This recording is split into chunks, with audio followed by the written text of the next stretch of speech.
na maikulong. Diba? O, ito pa. Ay, nako. Itong dalawang bata na to.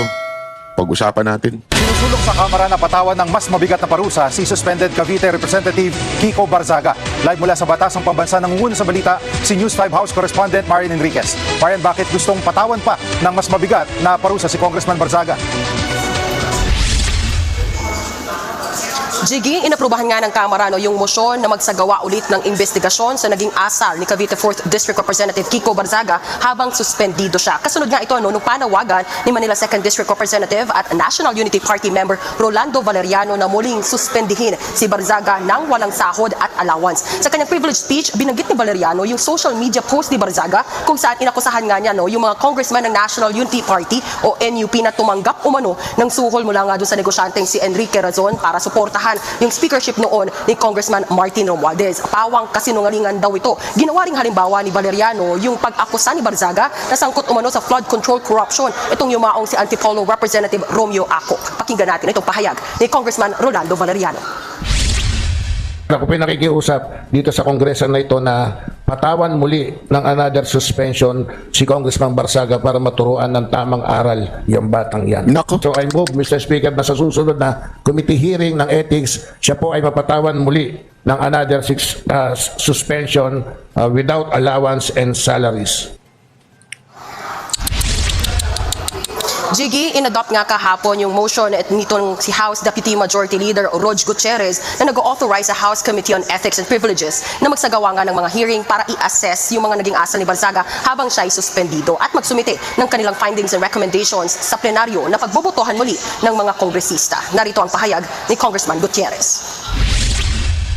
First, to conduct a thorough assessment on the conduct of the respondent member, Mr. Francisco Barzaga, during the period of his suspension. Second, to require the respondent member to the case, Mr. Barzaga, to appear in the hearing of the committee. And third, to immediately report to the House its findings and recommendations after the scheduled hearing. At Marian, anong reaksyon dito ni Congressman Barzaga? Jiggy, tahasang sinabi ni Congressman Barzaga na dededmahin niya na Nako. ipatawag nga siya ng Ethics Committee sa isang social media. Naku, Barzaga, andyan ka na naman, ha? Sana naman panindigan mo. Alam mo, may malaki akong problema dito kay Congressman Barzaga at saka kay Libiste. Okay na sana eh. Kaya lang talagang... Mamaya, pakinggan muna natin yung kay Libiste. Post, sinabi pa niyang wala raw ginawa ang Kamara kundi sirain ang buhay ng mga Pilipino. Matatanda ang nauna na rin naghain ng I-play muna natin to, tapos i-play din natin yung kay Libiste, tapos saka tayo magre-react, ha? among cyber libel itong si Valeriano laban kay Barzaga at naghain din ng hiwalay na reklamo sina Deputy Speaker Ronnie Puno at mismong si Enrique Razon. Ayon kay House Committee on Ethics Chairperson JC Abalos, sa susunod na linggo ay tatalakayin na sa komite yung motion nga ni Valeriano. Aniya, ia-assess pa ng komite yung merits ng reklamo at depende pa sa magiging desisyon ng mayorya ng komite kung ano man yung ilalabas nilang rekomendasyon sa plenaryo. Narito ang pahayag ni House Ethics Chairman Abalos. On the side po on the Committee on Ethics, recommendatory lamang po kami. Ultimately, it is the plenary that has the disciplinary power. At sa ibang usapin, Marian, ano na ang update sa impeachment complaints laban kay PBBM? Jiggy, kinumpirma ni House Committee on Justice Chairperson Jervy Luistro na gugulong na ang deliberasyon sa impeachment complaints laban kay Pangulong Bongbong Marcos sa Lunes po yan, February 2. Iko-consolidate muna yung dalawang reklamo at saka tutukuyin kung sufficient in form and substance ito. Yan muna ang latest dito sa Kamara. Ito naman kay Libiste, pakingge. Posibleng imbestigahan na rin ng Energy Regulatory Commission ang isa pang solar company ni Congressman Leandro Leviste. Dahil yan sa mahal umano nitong singil sa kuryente sa Paluan, Oriental Mindoro noong 2020 na hindi aprobado ng komisyon. Nakatutok si Maki Pulido. Kung pinagmumulta ng Department of Energy ng 24 billion pesos ang Solar Philippines, kumpanyang itinatag ni Batangas Congressman Leandro Leviste dahil sa hindi pagtupad sa kontrata. Maaari namang imbestigahan ng Energy Regulatory Commission ang sister company nitong Solar para sa Bayan Corporation o SPBC. Ito'y dahil naningil umano nangaabot sa 18 pesos per kilowatt hour ang SPBC sa Paluan Occidental Mindoro noong 2020 kahit hindi aprobado ng ERC. Mortal sin yan para sa isang regulated entity na ikaw ay maningil nang hindi mo man lang hingin yung approval ng regulator mo. Maliban sa labag umano ito sa panuntunan ng ERC, nakasaad din sa prangkisa ng SPBC na dapat rasunable ang singil nito na aprobado dapat ng ERC. Susunod din dapat ang SPBC sa anumang ipinapatupad na regulasyon ng Department of Energy at ng ERC. Ang pangako noon ng kumpanya ni Leviste nang mag-apply ito ng prangkisa sa Kongreso ay maghahatid ito ng mura at malinis na kuryente sa mga malalayong komunidad. Pero sa sulat ng Occidental Mindoro Electric Cooperative sa ERC noong 2020, ipinunto nitong hindi na nga natupad ang pangako ni Leviste na 3 pesos per kilowatt hour na singil, naging mas mahal pa sa singil ng kanilang kooperatiba na 8 pesos per kilowatt hour. So, meron siyang pananagutan sa aming mga panuntunan. Siyempre, meron din na pananagutan yan doon sa provision mismo ng franchise law dahil siya ay lumabag doon nga.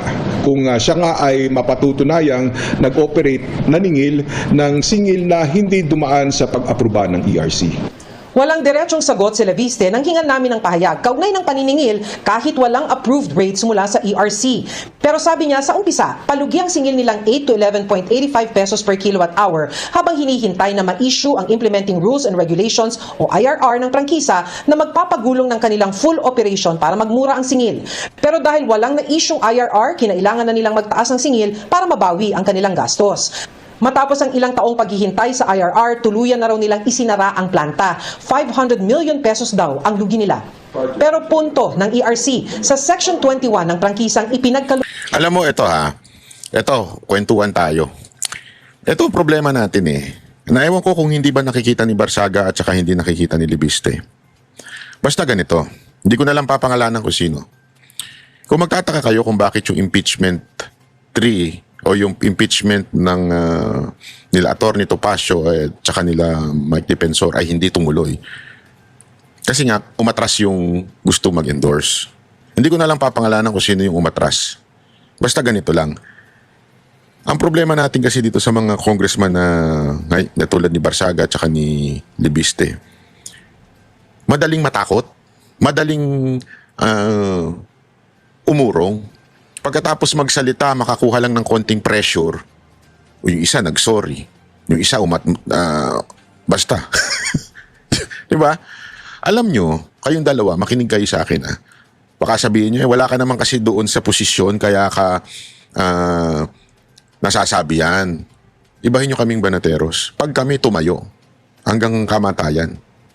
Napatunayan niya ng aming kasamahan at napatunayan namin yan ng banateros. Nung niluluso po ang KOJC, hindi ito usapan ng ikukulong, ididemanda, tatanggalin sa Kongreso, hindi. Ito'y usapan na magkakamatayan na. Dahil lang sabi talaga doon, maghanda na kaming arestuhin, maghanda na kaming kung ano-ano. Yung banta na natanggap namin nung nandun kami sa Davao nung pinoprotektahan ng KOJC. Again pinoprotektahan KOJC, hindi yung si Pastor. Wala doon si Pastor eh. Ang pinoprotektahan yung kingdom. Yung lugar. Alam nyo, binigay na namin ang buong buhay namin pag kami sumusuporta. Tandaan yan, kahit kay Pangulong Duterte. Kaya hindi nyo pwedeng masabi na wala kasi kaming sa posisyon para magsalita. Kung kami mga congressman, kahit sino pa umipit sa amin, hindi kami uurong at di kami magsosorry. Eto na lang ako na lang Sa dami ko ng demanda, nagsorry ako sa kanila, mga tarantado sila. Yung mga nagdemanda sa akin. Ilan ho yun? Hindi lang isa yun. Hindi lang yung makapangyarihan. Isa lang yung madalas ko mabanggit. Pero napakadami niyan. Di ba? As in, lahat to ng nakakalaban at nakikita nyo ngayon sa TV, dinimanda ako niya mga animal na yan. Bakit to? Kasi nga, tinatamaan sila, nasasaktan sila sinasabi ko. Di ba? Anong ibig ko lang sabihin? Hindi kami uurong sa laban. Kaming banateros, mananatili kami sa laban. Kayong dalawa, hindi naman namin kayo dinemand nung una na lumaban. Kayo mismo ang nagdesisyon sa sarili ninyong lumaban. Diba? Dahil nakikita ninyo, may katiwalian, may nakikita kayong hindi maganda. Pero bakit kalagitnaan, nakatanggap lang kayo ng mga pressure, tila umuurong na mga bayag nyo? Huwag naman sana. Dahil lang taong bayan nakasuporta naman sa inyo. Kami nakasuporta sa inyo. Kami banateros, alam nyo yan. Susuportahan namin kayo hanggang dulo. Kahit pa kung ano-anong ikaso sa amin. Susuportahan namin kayo hanggang dulo dahil banateros kami. Matatag kami, lalaban kami hanggang kamatayan. Yan ang aming usapin kaming banateros. Pero kung kayo ay konting panggigipit lang, uurong na kayo sa impeachment, kayo ay konting panggigipit lang, magsosorry na kagad kayo, nasaktan nyo yung damdamin ng binanatan ninyo. O kaya hindi nyo mabanggit na kaibigan ng nanay ninyo, kaibigan ng tatay ninyo. Abay, pambira. Mga supot pala kayo kung ganun. Sorry to say wag ko kayo magagalit kung idol nyo itong dalwan to. Idol ko rin naman sila sa mga ginagawa nila sa mga lakas ng loob nila. Pero pag ganito na medyo nagkakaurungan na, ay asahan ninyo, mapipitik namin at mapipitik namin kayo. Yung mga bayag nyo na nasa liig. Sa totoo lang, pasensya na. Pero ibahin nyo kasi ang Banateros. Ang Banateros, pag tama, pinapalakpakan namin. Pag tama, sinusuportahan namin. Talagang todo kami dyan. Pero pag nagkamali, kahit sino ka pa, pag meron kami nakitang hindi maganda sa'yo, yari ka. Yun lang kasimple. Yun ang Banateros. Hindi ito politika na hindi kami yung bulag na panatiko. Hindi kami ganun. Pag may nakita kami maayos, maayos. Kaya nga sabi ko sa inyo, iba talaga ang mga Duterte. Kasi ang mga Duterte, hindi urong bayag. Pag sinabi nila, talagang gagawin nila. Di ba? Kaya talaga masasabi mong wala silang binabayarang utang sa mga kapwa politiko. Wala silang ganun. Di ba? Kaya nga kita nyo, kahit yung mga kalyado nila, minsan napipitik ni Baste. Minsan napipitik nung ate. Bakit? Kasi Duterte yan Dapat ganyan ng Duterte. Dapat ganyan ng politiko. Pagka meron talagang lalabanan, babanatan at paninindigan hanggang dulo. Hindi yung mademanda lang, mabatikos lang. Unless, totoo, yung mga akusasyon sa inyo. Di ba? Ako, naniniwala ko, hindi naman totoo yun Yung mga akusasyon sa inyo. Malamang sa malamang, totoo. Di ba? O kung hindi naman totoo, labanan nyo. Dali nyo hanggang dulo. Kasi susuportahan kayo ng taong bayan kesa yung urong sulong kayo. Sorry pagpasensyaan nyo na Congressman Libiste and Congressman pangalan nito, nakalimutan ko tuloy yung pangalan ng isa. Libiste at saka itong si Barsaga. Pasensya na Kami susuporta sa inyo, gawin nyo tama. Panindigan ninyo, laban kayo hanggang dulo. Ang Banateros nasa tabi ninyo. Pero kung kayo ay eventually umuurong ang bayag, sorry, we would say the truth. The truth is the only thing that we are holding on, yung katotohanan. Sana hindi totoo yung mga naririnig-rinig namin na medyo natatakot na kayo. Yun na naririnig-rinig namin Sana hindi totoo yun. And I really wish that I am wrong. I wish mali ako sa mga sinasabi ko. Mas gugustuhin ko maging mali kaysa sa tama ako this time. Kasi iilan na lang kayo hinahangaan namin ng mga congressman. Wala na, sirang-sira ng kongreso. Nabubuhayan kami pag nakikita namin kayo. O baka sabihin naman ng iba, bakit hindi na lang ang mga Duterte ang maging sponsor ng impeachment? Hindi ko pwede, hindi maganda. Alam mo, sinabi na ni Pangulong Duterte and sa harapan ko mismo sinabi niya yan. Sinabi niya sa akin noon, ayoko na bumaba si Marcos sa pagkapangulo dahil ang makikinabang anak ko.